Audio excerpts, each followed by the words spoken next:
বিএনপির পক্ষে নির্বাচনী প্রচারণা চালানোর কারণে একটি মুয়াজ্জিনকে তার মুয়াজ্জিন চাকরি থেকে বহিষ্কার করে দিয়েছে জামাতের কিছু নেতাকর্মী। এই বিষয়টি নিয়ে নওগাঁয়ের শাহপাহাড়ে একটি চাঞ্চল্যকর তথ্য প্রকাশ পেয়েছে। এই মুয়াজ্জিন, ভুক্তভোগী মুয়াজ্জিন জানিয়েছে যে আমি দীর্ঘদিন ধরে সততার সাথে এই নওগাঁয়ের শাহপাহাড় এলাকায় মাস্টারপাড়া একটি মসজিদে তিনি এই মুয়াজ্জিনের চাকরি করে আসছিলেন এবং সেখানে চাকরি করা অবস্থায় তিনি মোবাইল ফোনে বিভিন্ন স্ট্যাটাস দিচ্ছিলেন বিএনপির পক্ষে প্রচারণায়। কিন্তু সেই স্ট্যাটাসকে কেন্দ্র করে কিছু শিবিরের নেতাকর্মী এটি তার ট্যাগ করে এবং তাকে নিষেধ করে যে তুমি মুয়াজ্জিনের চাকরি করো, তুমি বিএনপির পক্ষে প্রচারণা করছো, এটি তোমাকে বরদাস্ত করা হবে না। বিভিন্নভাবে তাকে হুমকি ধামকিও দিয়েছে বলে তিনি অভিযোগ করেছেন। পরবর্তী তিনি তাদের আদেশ না পেরে তিনি বলেন যে আমি দীর্ঘদিন ধরে ছাত্র দলের সঙ্গে জড়িত ছিলাম এবং এই ছাত্র দলে আমি যেহেতু ছাত্র দল করি, এখন নির্বাচনের সময় আমি অবশ্যই বিএনপির পক্ষে প্রচারণা চালাবো।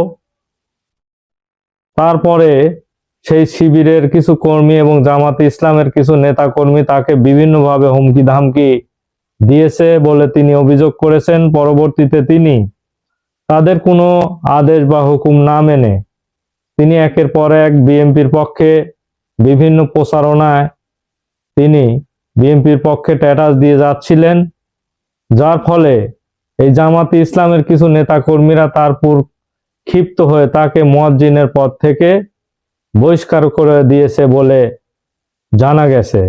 এই ঘটনাটি তৎক্ষণাৎ আলামিন নামে যে মুয়াজ্জিন তিনি মোবাইলে স্ট্যাটাস দিয়ে জানিয়েছেন সবাইকে যে আমি বিএনপির পক্ষে প্রচারণা করায় আমাকে এই মুয়াজ্জিনের পদ থেকে বহিষ্কার করেছে জামাতের কিছু নেতাকর্মীরা।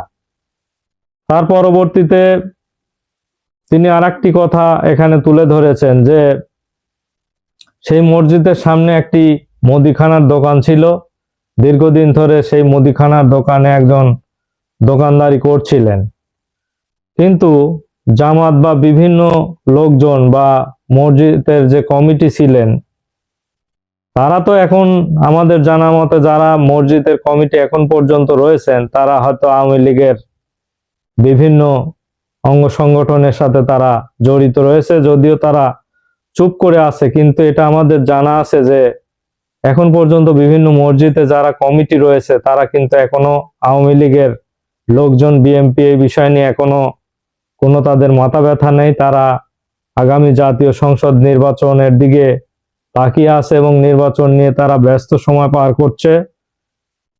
কে কমিটিতে আছে না আছে এই নিয়ে তাদের বর্তমানে কোনো মাথা ব্যথা নেই, কিন্তু এই কিছু কিছু আওয়ামী লীগ আমরা বিভিন্ন জায়গায় দেখতে পাচ্ছি তারা জামাতের সাথে যোগসূত্র ধরে এখন পর্যন্ত বিএনপিকে বিভিন্নভাবে পরাজিত বা পরাস্ত করার চেষ্টা করছে।